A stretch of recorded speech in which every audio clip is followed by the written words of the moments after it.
Tim Skophammer, PGA Life member, is the recipient of the Southwest PGA Patriot Award.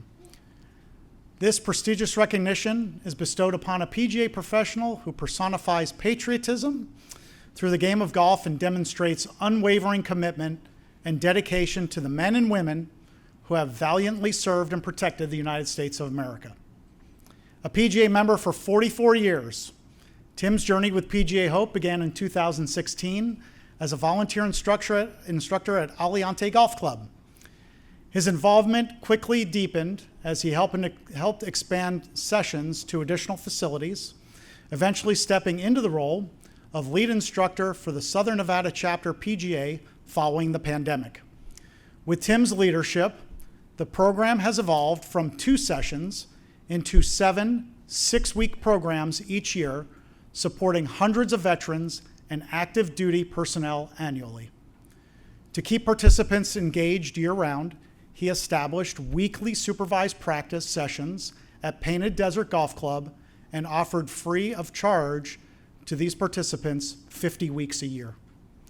Tim credits the program's success to a dedicated team of PGA professionals, veteran alumni, and key supporters such as Craig Stoudner, retired PGA member and CEO of Heroes in the Rough, and Captain Will Mangum, whose leadership and veteran outreach have been instrumental.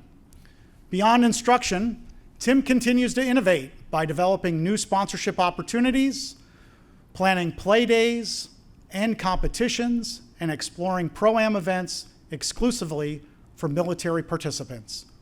His vision is to empower local facilities to host their own PGA Hope programs, expanding across access and awareness of golf's healing power. This marks Tim's second honor from the Southwest PGA, having previously received the 2020 Player Development Award. Ladies and gentlemen, the Southwest PGA Patriot Award honoree, Mr. Tim Skophammer.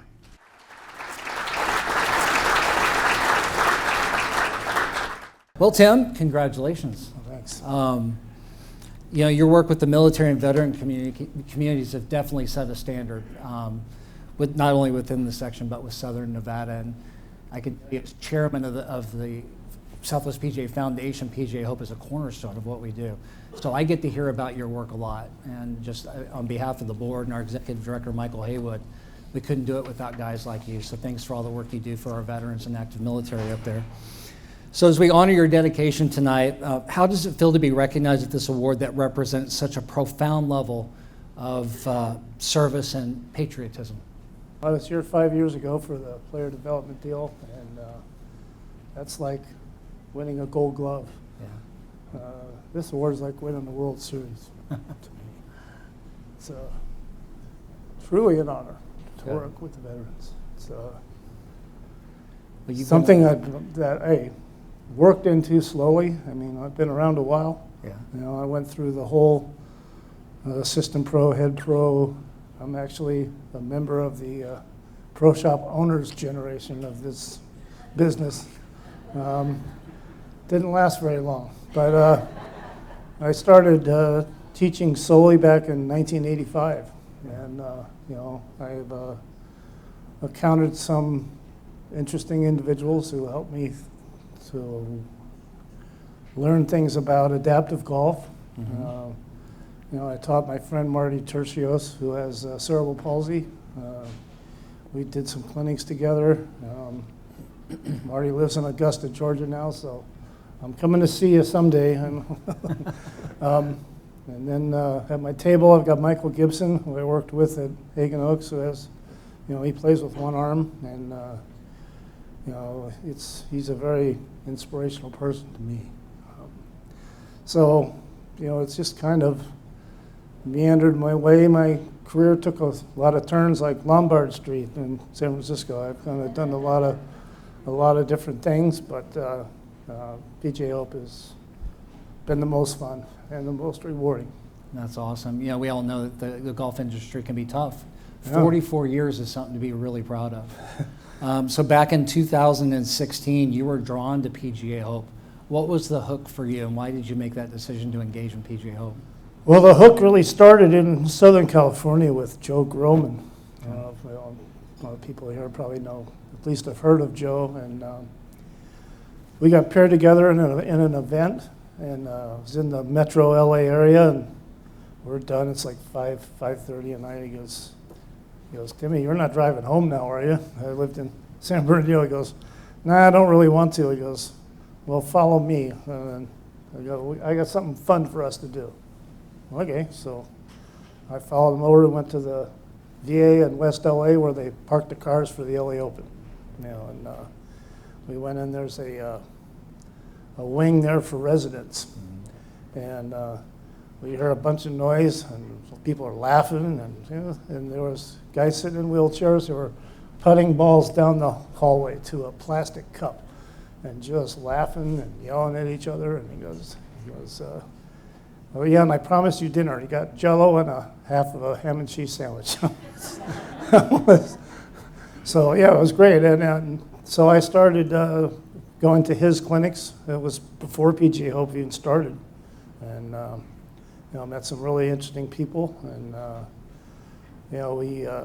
he also worked with a vision impaired group, and I was teaching at Empire Lakes at the time, and we set up a clinic for them to come to see us, and we just got along real well, and he got me inspired with the veterans. Awesome. I know you're doing great work, and the growth has been tremendous, and someone's got to pull that trigger to grow a program in a certain geographical area, and you've definitely done that well in Southern Nevada. What was the secret?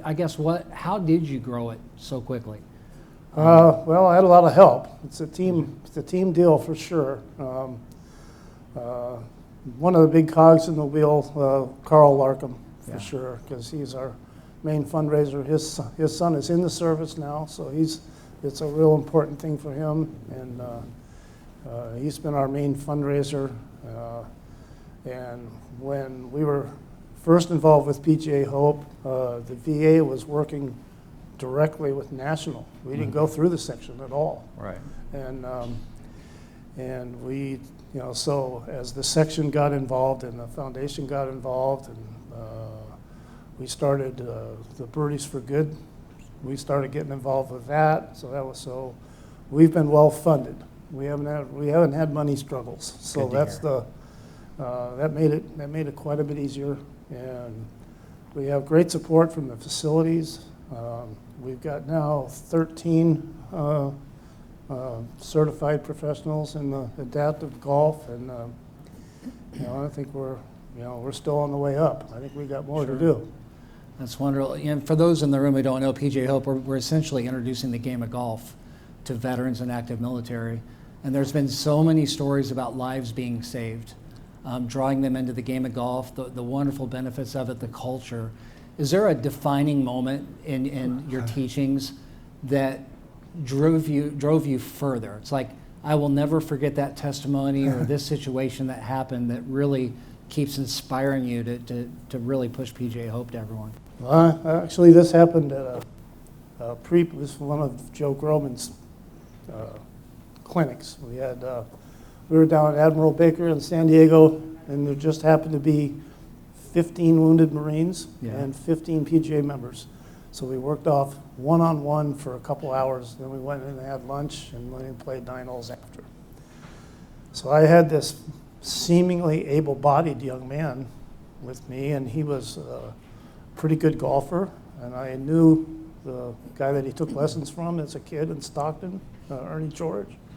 And we just, got along. He kind of had some issues chipping and stuff, and so we kind of fixed that. But he's still a pretty good player.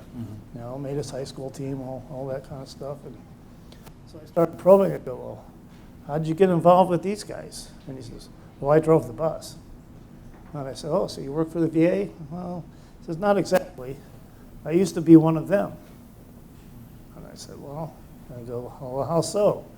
So he pulled up his shirt, and his chest looked like a tic-tac-toe board. He had scars all over the place. Wow. He says, 7 surgeries got me this far.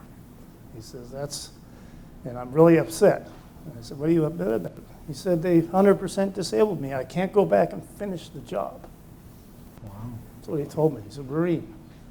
So I said, well, God, if somebody has that kind of dedication to the country. I mean, how could I not Right, right. jump in and help? That's very memorable.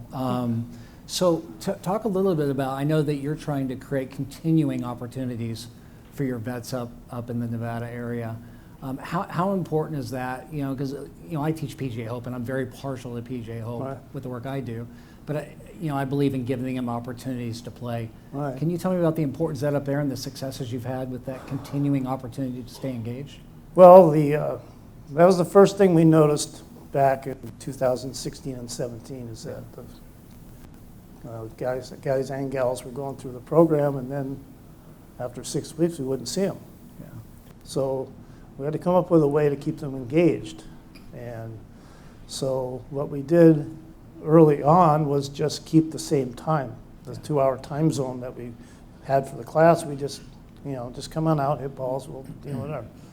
And then the pandemic hit, and then so we kind of had to start all over. And Painted Desert offered up the range for us to do our supervised practice. So other than the 2 weeks that they're closed for overseed, we're there every Wednesday from 1 to 3.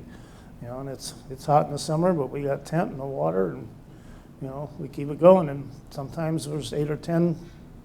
And like last week when it was 49 degrees with a 30-mile-an-hour wind, nobody came. But Yeah. it was, we have, it's different every week. But Will, he mentioned in the opening, he's sitting at the table. He's my captain, and he sets up all the play days.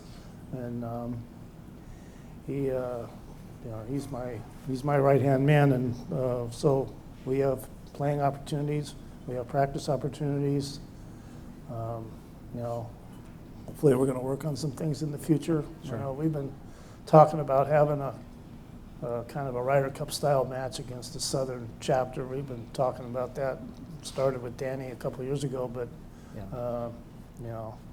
my wife has dementia, so some things are being put off. Sure. I got one last question for you. Okay. With the work you do with the veterans up there in PGA Hope, what's the one message that you really hope that the veterans leave with after completing the program? We didn't forget about you. It's a good There's a one. lot of, veterans.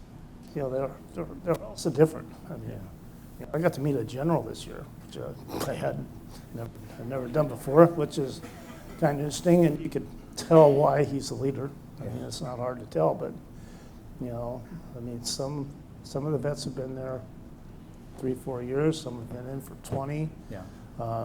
It's all different time periods, and some of them come home pretty messed up, and some don't. And Yeah. some are very successful in the community, and that's what's cool about the alumni being involved is a lot of them have had success in their post-military lives, and they like to give back. So, we're hopefully developing a bigger community that way.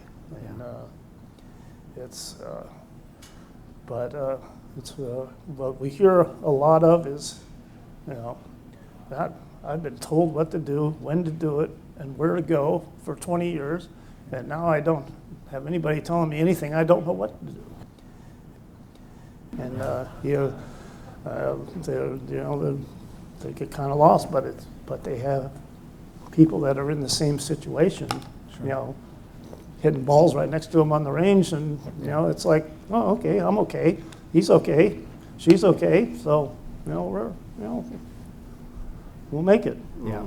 No, that's a great message. Well, Tim, on behalf of the section, you absolutely embody what the award is about.